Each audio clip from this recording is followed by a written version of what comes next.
People who export their solar power back into the electricity grid could soon be charged for the privilege under new rules being recommended by the Australian Energy Market Commission, the rulemaker for the Australian energy market. So it wants to stop traffic jams on the network by encouraging people with solar panels to invest in batteries and other technology. Ben Barr is the Chief Executive of the AEMC. He joins us now from Sydney. Ben, thank you for joining us. So just explain to us what exactly you want to do. Yeah, thanks so much, Madeline. So you're right. Australians love solar on their roofs. We've got 20% of customers with it now, and we're going to see that double over the next 10 years. But what we're seeing is the grid was set up to get power to your house, not power from your house. And what we want to do is to reduce what we call solar traffic jams or traffic jams on the network, which stop customers actually exporting into the grid. And so we've got a package of reforms that do a few things. One, give those poles and wires businesses the incentive to invest in technology to get more solar on. That's what we want, more customers with more solar. But also be able to send a signal for when that energy is needed. When the grid needs the energy, you've got an incentive to get it in and you get paid for that. But if there is that congestion, and only when there's that congestion, there might be a small charge that also will get better value out of the poles and wires that we've currently got. Okay, so when there's the congestion, that's in the middle of the day, is it? So when there is lots of sunshine, you want to charge people with solar panels for feeding that back into the grid. Isn't that one of the big appeals of solar panel in the first place? I think importantly, this congestion's already happening. And so in Victoria, we've seen that people who've got solar panels in the last 18 months, 2,000 of them have been told they can't export at all.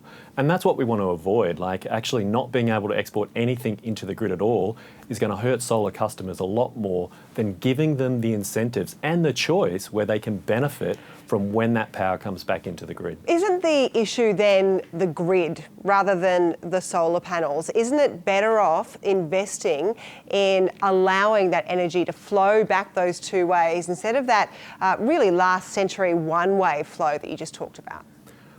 We want to do three things. So that's one of the solutions. And currently, those poles and wires businesses just get money to get power to your house. We're giving them the incentive to invest in that technology, a bit like a Google Nest for the network, a smart energy system to allow more to come in, but also give them the options to get better value out of the poles and wires we've got.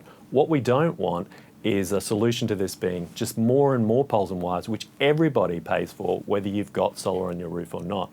One of the things in the report that we've modelled is actually everyone can benefit from this. Solar will still be a good investment for customers, but those that don't have solar should benefit from these reforms. Okay, just a final question on that though. Are you really here helping the power companies who've been losing money, so those coal-fired power companies, because of the amount of solar power going in, rather than the small consumer who've done the right thing, trying to reduce their own bills as well as trying to reduce their greenhouse gas emissions?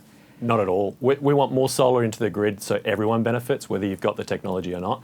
This is about not large generators, but about the businesses that run the wires that get to your house. And they actually have a cap on the amount of money they can earn. And what we're doing is say, move some of that money into getting more of this technology into the grid, which should benefit those with solar on their roofs and the 3 million Australians who want to get solar on their roofs over the next 10 years. Okay, it's a very interesting idea. It's provoked lots of reaction this morning. Ben Barr from the Australian Energy Market Commission, thank you for speaking to us about it.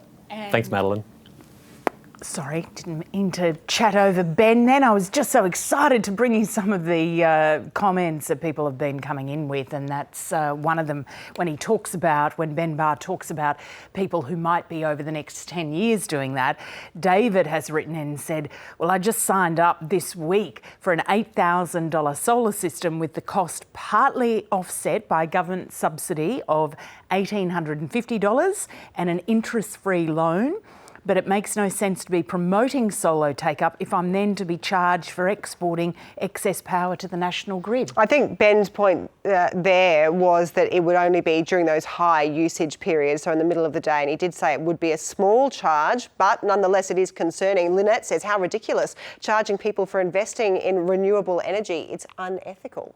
And Rodney says, looks like there might be a run on the batteries that give households the ability to not be on the grid at all. Yeah, it's a big talking point. So many people have solar panels. Let us know what you think as well in all of the usual ways on email, Facebook or Twitter as well.